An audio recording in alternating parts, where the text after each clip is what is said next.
Quando você observa sua vida com um pouco mais de honestidade, descobre algo incômodo. A maioria dos seus hábitos não nasce do que você deseja, mas do que você acredita ser. Você não faz certas coisas porque quer. Você as faz porque elas se encaixam na imagem que você tem de si mesmo. E evita outras não porque elas não sejam boas para você, mas porque não se encaixam nessa mesma imagem. Simples assim. Determinante assim. É por isso que há pessoas que, mesmo sabendo que é bom para elas, repetem comportamentos que as prejudicam. Não é ignorância. É coerência interna. Elas agem de acordo com o conceito de eu que não foi revisado. Um conceito que se formou com o tempo, com frases ouvidas, com experiências interpretadas, com comparações aceitas sem discussão. E enquanto esse conceito não mudar, os hábitos se mantêm, mesmo quando doem. Observe isso. Você não acorda todas as manhãs se perguntando quem você é. Você já dá isso como certo. E a partir desse eu dado como certo, você decide como come, como trabalha, como fala, como cuida de si mesmo e como reage. A identidade é como um roteiro silencioso que é executado sem pedir permissão. Você não precisa pensar para segui-lo. Você simplesmente o segue. Aqui está a razão pela qual muitas pessoas ficam frustradas com os hábitos. Elas tentam mudá-los como se fossem peças soltas, sem tocar no sistema que os produz. É como tentar mudar o fruto sem tocar na árvore. Você pode forçá-lo por um tempo, mas a natureza volta a se impor. A árvore dá o que é, e você faz o que acredita ser. Quando alguém diz vou tentar mudar esse hábito, o que realmente está dizendo é quero mudar algo sem mudar quem eu sou. E isso raramente funciona. Porque o hábito não é o problema principal. O hábito é uma consequência. A causa está na identidade que o sustenta. Pense em alguém que se considera desorganizado. Não importa quantas agendas você compre. Você voltará à desorganização, porque a desorganização se encaixa na sua identidade atual. Pense em alguém que se considera pouco constante. Ele começará com entusiasmo e desistirá, não por falta de capacidade, mas por fidelidade à sua autoimagem. Eles não estão falhando. Estão sendo coerentes. Isso não é uma crítica. É uma explicação.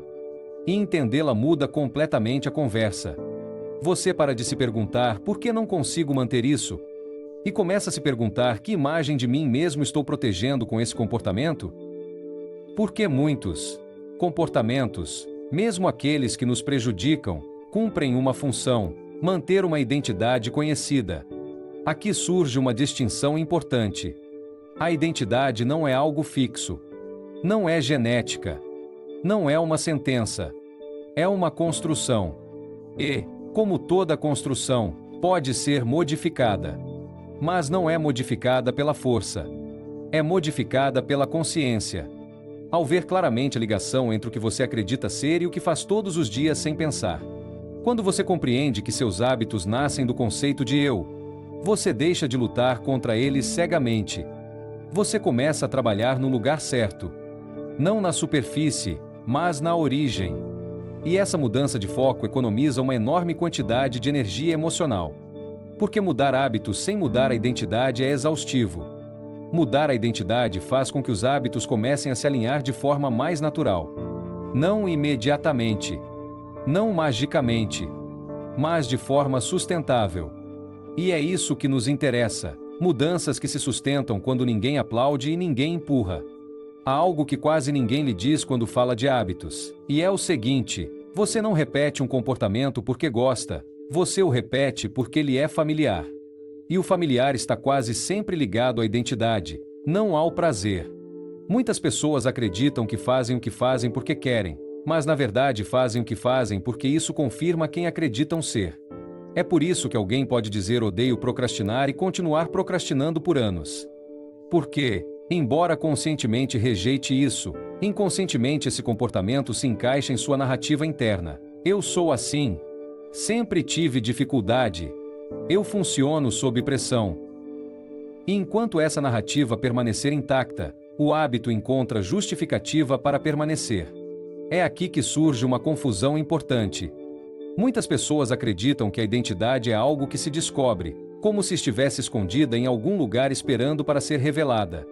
Mas a identidade, na prática, não se descobre, ela é herdada, adotada e reforçada. Nós a herdamos do ambiente familiar, a adotamos do contexto social e a reforçamos com cada repetição diária. Pense em quantas frases você ouviu desde pequeno. Nesta família, nós somos assim. Para nós, é difícil. Nós não somos constantes. Aqui, ninguém nunca foi disciplinado. Essas frases não eram simples comentários. Eram definições. E quando uma definição é repetida por tempo suficiente, ela se torna uma identidade assumida. Você não a questiona. Você a executa. O problema não é que essa identidade seja falsa ou verdadeira. O problema é que ela nunca foi escolhida conscientemente. Simplesmente foi aceita. E o que você não escolhe, governa você. Você age a partir disso, mesmo quando isso já não o representa. É por isso que há adultos vivendo com identidades infantis. Eles continuam reagindo, evitando, adiando ou sabotando a si mesmos a partir de uma imagem de si mesmos que foi formada há anos e que nunca foi atualizada. Não porque não possam mudar, mas porque nunca questionaram quem acreditam ser. Aqui há algo fundamental que quero que você veja com clareza. Sua identidade atual explica perfeitamente seu comportamento atual. Não há contradição. Se você olhar para seus hábitos com honestidade, verá que eles têm lógica dentro do seu conceito de eu. Isso, embora seja incômodo, é uma boa notícia. Porque significa que você não está quebrado. Você está sendo coerente. A questão, não é que hábito devo mudar, mas que identidade estou sustentando com esse hábito. Porque muitos comportamentos funcionam como uma prova constante de identidade. Cada vez que você repete algo, você diz a si mesmo, isso é quem eu sou. E quanto mais você repete, mais real parece. É aqui que o desenvolvimento pessoal geralmente falha. Ele se concentra em fazer sem revisar o ser. Ele diz o que fazer, mas não ajuda a revisar de onde você está fazendo. E sem esse ajuste, qualquer mudança se torna uma batalha interna permanente. Uma luta entre o que você tenta fazer e o que você acredita ser. É por isso que algumas pessoas começam com força e depois se esgotam. Não porque não tenham disciplina, mas porque estão tentando agir a partir de uma identidade que não sustenta esse comportamento. É como pedir a uma estrutura antiga que suporte um peso novo.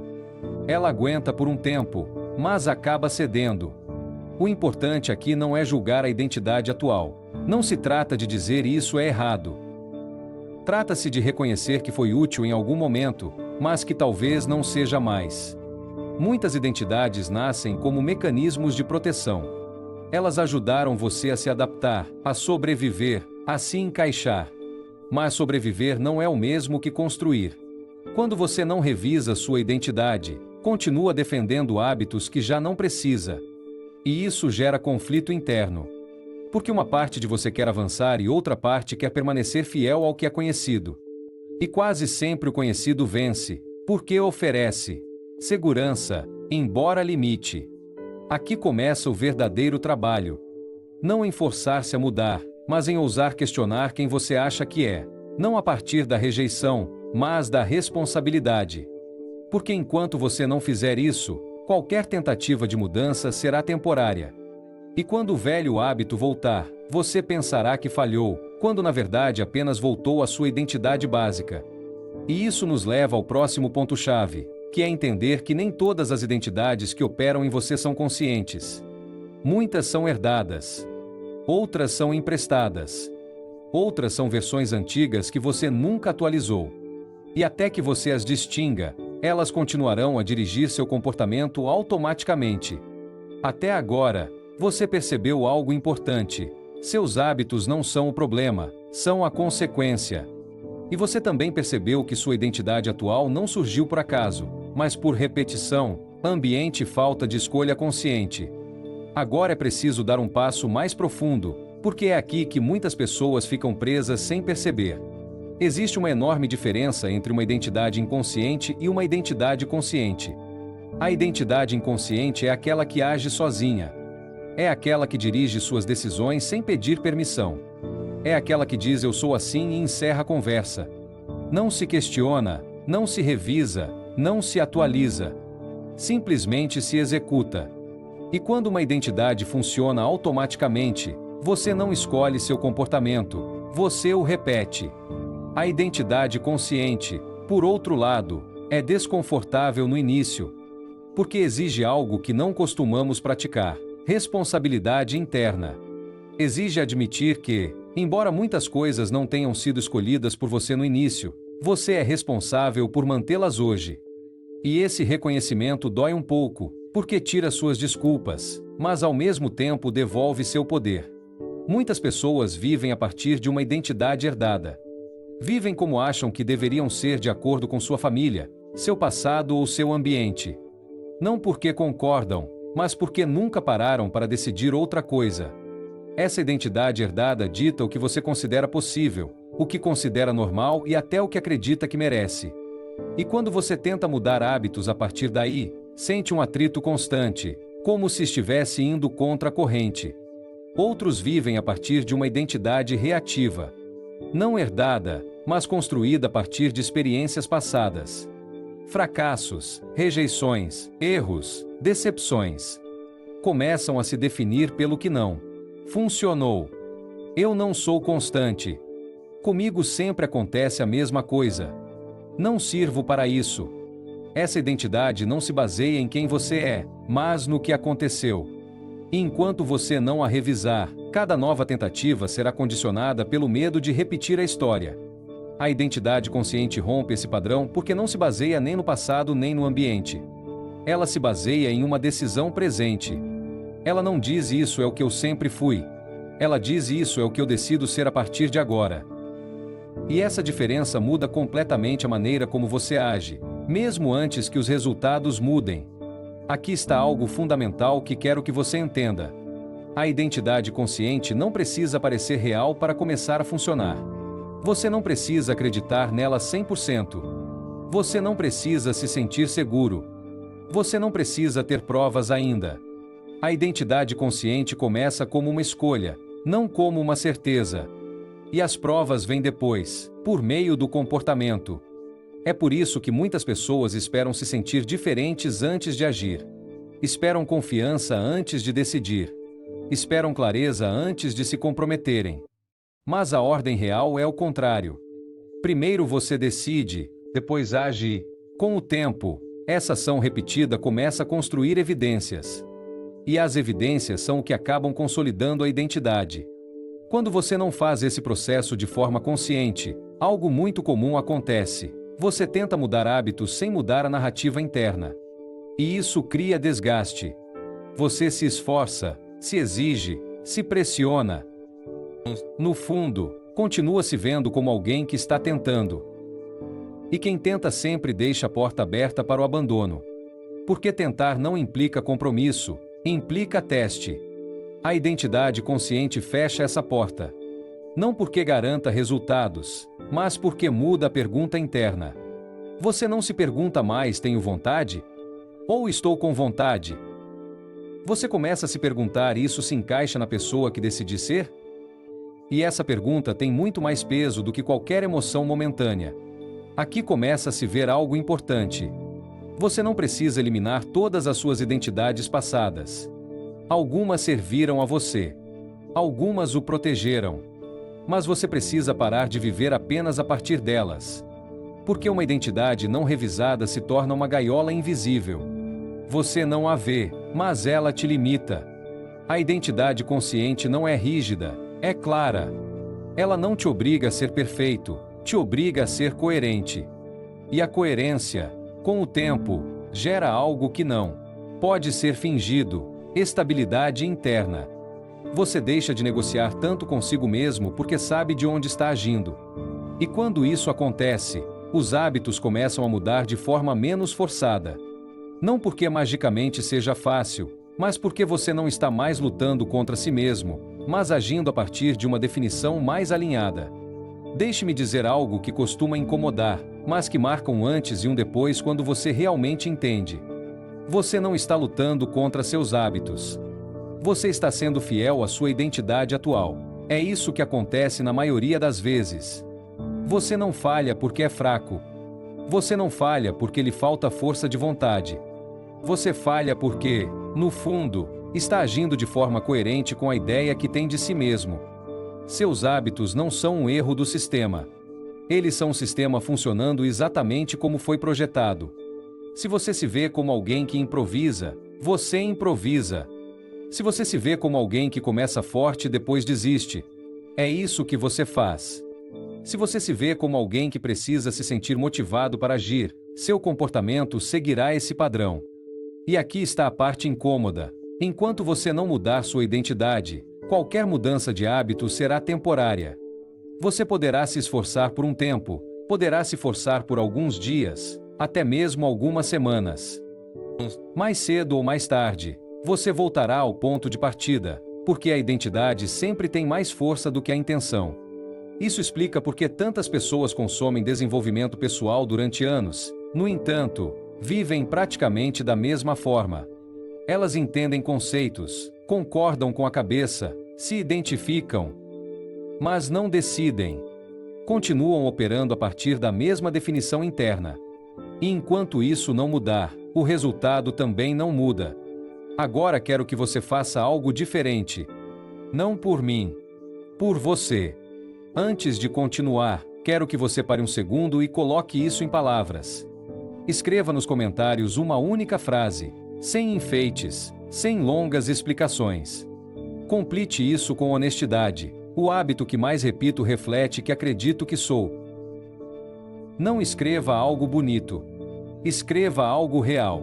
Porque quando algo fica apenas na sua cabeça, você pode justificá-lo. Mas quando você escreve, você vê. E quando você vê, deixa de ser invisível. Esse ato simples, colocar em palavras, já é um primeiro movimento de identidade consciente. Muito bem. Vamos continuar. Porque agora que você viu que seus hábitos não são o inimigo, mas o reflexo, é hora de entender algo fundamental. Como uma identidade bem definida reduz o esforço, em vez de aumentá-lo. E é exatamente isso que vamos explorar a seguir. Quando a identidade é confusa, tudo fica mais difícil. Cada ação se torna uma luta interna. Cada decisão requer energia. Cada hábito parece um esforço extra. Mas quando a identidade é clara, algo muito diferente acontece. O esforço é reduzido naturalmente. Não porque a vida se torna fácil, mas porque deixa de ser contraditória. Pense nisso assim. Quando você não sabe quem você é, você tem que decidir tudo todos os dias. Hoje eu treino ou não treino? Hoje eu avanço ou não avanço? Hoje cumpro ou me permito negociar? E cada uma dessas perguntas rouba sua energia. Não pela ação em si, mas pela conversa interna prévia. A identidade clara elimina conversas desnecessárias. Uma pessoa que se define como alguém que cumpre não se pergunta todas as manhãs se vai cumprir. Uma pessoa que se vê como alguém que cuida do corpo não debate consigo mesma se hoje sim ou hoje não.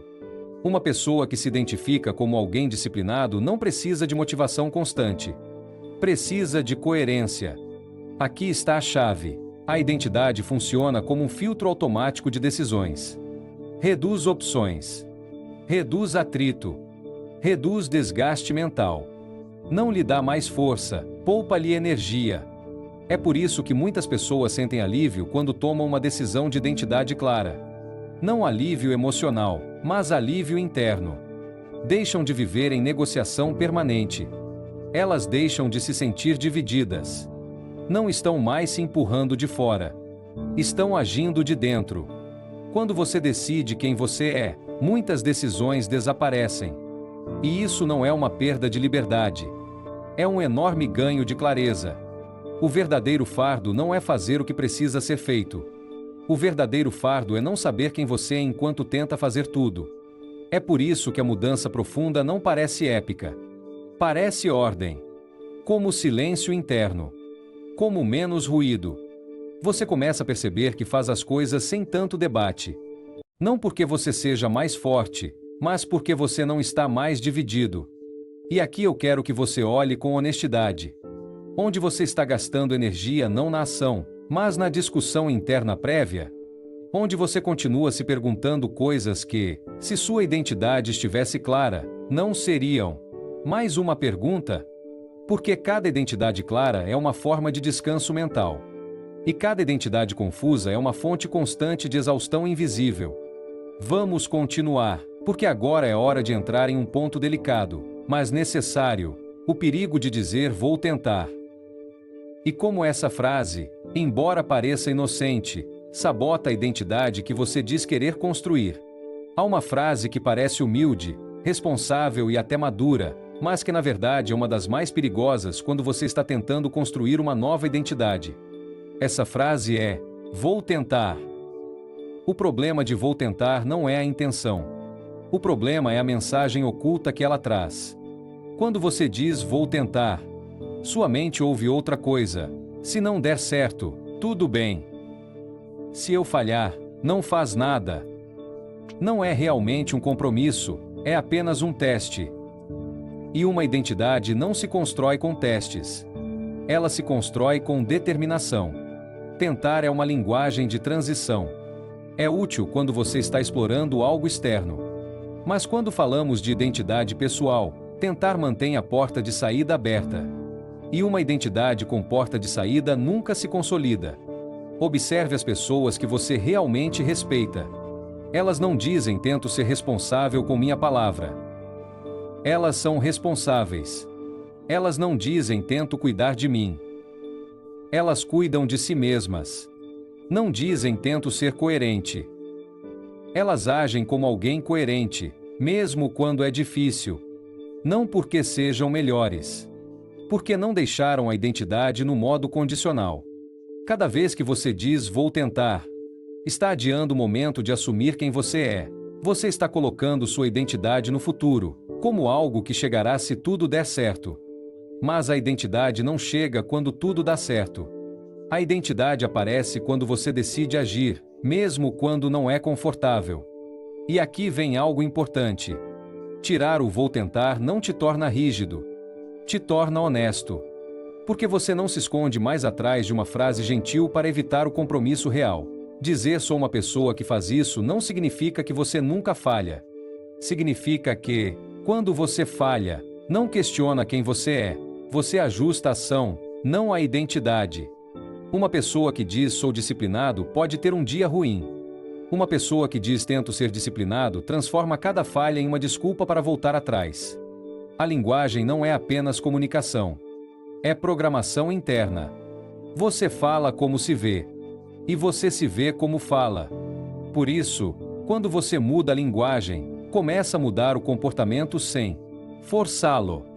Você passa de "vamos ver se consigo" para "isso é o que eu faço". E essa diferença, embora pareça pequena, é enorme. Quero que você sinta isso bem. Tentar mantém você em movimento. Decidir mantém você na identidade. E se você continuar usando a linguagem da tentativa, seu comportamento estará sempre negociando. Mas quando você muda a linguagem por decisão, a negociação começa a desaparecer. Vamos continuar, porque agora chegamos ao ponto em que tudo isso se torna realmente visível. O que acontece quando você muda a identidade? E o comportamento começa a se ajustar quase sozinho. Há algo que acontece quando uma identidade começa a se estabelecer de verdade, e é quase desconcertante para quem vive isso pela primeira vez. O comportamento começa a mudar sem conflito interno. Não porque o cansaço ou a tentação desapareçam, mas porque eles não se encaixam mais com quem você está sendo. Quando a identidade é clara, muitas decisões deixam de parecer decisões. Elas se tornam coerência automática. Não é mágica. É alinhamento. Você para de se perguntar o que deveria fazer e começa a fazer o que corresponde à pessoa que você já decidiu ser. Por isso, mudar a identidade muda o comportamento sem a necessidade de força constante. A força é necessária no início, quando a identidade ainda não está consolidada. À medida que ela se reforça, o esforço diminui. Não porque a vida fica mais fácil, mas porque há menos atrito interno. Pense nisso assim. Quando alguém se identifica como fumante, não fuma todos os dias por decisão consciente. Fuma porque é coerente com sua identidade. Quando deixa de se ver como fumante, chega a um ponto em que acender um cigarro já não parece natural. Não é uma luta heróica. É uma incongruência incômoda. O mesmo acontece com qualquer mudança profunda. Quando decide ser uma pessoa que cumpre a sua palavra, faltar a um compromisso começa a doer mais do que cumpri-lo. Quando você decide ser alguém que se respeita, certos comportamentos deixam de ser tentadores. Não porque eles não existam, mas porque não combinam mais com você. Aqui está a chave que muitas pessoas não entendem. Você não precisa eliminar todos os comportamentos antigos de uma vez. Você precisa reforçar tanto a nova identidade que os comportamentos antigos se tornem estranhos. Como roupas que não servem mais em você. Você não as odeia. Simplesmente não as usa. Cada ação coerente com a sua nova identidade funciona como uma prova. E a mente aprende rapidamente quando há provas repetidas. Aprenda quem você é pelo que faz, não pelo que diz que fará. Por isso, uma identidade não se afirma com afirmações, afirma-se com evidências. E essas evidências não precisam de ser espetaculares. Precisam de ser constantes. Pequenas. Repetidas. Silenciosas. Uma ação coerente hoje. Outra amanhã. Outro passado. E um dia você percebe que não está mais tentando mudar. Você está funcionando de maneira diferente. Quando a identidade muda, o comportamento deixa de ser um campo de batalha e se torna uma consequência. Você continua tendo dias normais, dias difíceis, dias cansativos. Mas você não se pergunta mais se vai voltar atrás, porque voltar atrás não é mais uma opção atraente. E isso nos leva ao último ponto, que encerra todo o minicurso. Porque uma identidade real não precisa de aplausos, nem de vigilância externa, nem de motivação constante. Ela se mantém mesmo quando ninguém a vê. Vamos encerrar com isso. Este é o ponto em que você não precisa mais de explicações. Não porque você sabe tudo, mas porque já se viu agindo de outra maneira. E quando isso acontece, algo se ordena por dentro. A identidade deixa de ser uma ideia interessante e se torna uma verdade silenciosa. Este minicurso não foi para motivá-lo. Não foi para lhe dar frases bonitas nem para empurrá-lo de fora. Foi para levá-lo a um lugar muito específico, o momento em que você entende que ninguém vai viver sua vida por você e que você não precisa de permissão para se tornar alguém diferente. A identidade não muda quando você a anuncia. Ela muda quando você começa a se comportar de uma forma que não pode mais negar. Quando você faz algo pequeno, coerente, repetido, e depois repete no dia seguinte, e no outro, até que sua mente deixa de se perguntar: será que sou capaz? E começa a assumir: isso é o que eu faço. E aqui surge uma verdade que não costuma ser dita em voz alta: ninguém vai te vigiar. Ninguém vai te auditar. Ninguém vai te punir se você falhar, nem te aplaudir se você cumprir. E é precisamente por isso que esse processo é tão poderoso. Porque o que você constrói aqui é privado. Acontece quando ninguém está observando você. Quando não há testemunhas. Quando não há pressão externa. A maioria das pessoas tenta mudar sua vida sem mudar quem é. É por isso que sempre volta ao mesmo ponto. Você trabalhou algo diferente. Você começou a mudar a raiz. E quando a raiz muda, o resto acaba seguindo, mesmo que demore um pouco. Você não precisa fazer isso perfeitamente. Você não precisa fazer isso rapidamente. Você não precisa fazer isso visivelmente. Você só precisa manter isso por tempo suficiente para que sua nova identidade deixe de ser frágil e comece a ser estável. Antes de terminar, quero pedir a você um último ato consciente. Não como espectador, como protagonista. Escreva para você, com calma, sem teatralidade: a partir de hoje, vou parar de tentar mudar minha vida e começar a me tornar. Não coloque 10 coisas. Coloque uma identidade, uma direção, algo que você possa apoiar com pequenas ações a partir de amanhã. Este minicurso termina aqui. Mas o que você começou não termina hoje. Porque a identidade não se trabalha uma vez. Ela se vive. Se você quiser continuar aprofundando-se nesse caminho, identidade, visão, propósito e construção pessoal real, Você pode se inscrever no canal, não para consumir mais conteúdo, mas para sustentar o processo pelo tempo suficiente para que se torne irreversível. E fique com essa ideia, porque ela resume tudo o que trabalhamos. Você não obtém o que quer. Você obtém o que você é. E a partir de hoje, isso não é mais algo inconsciente,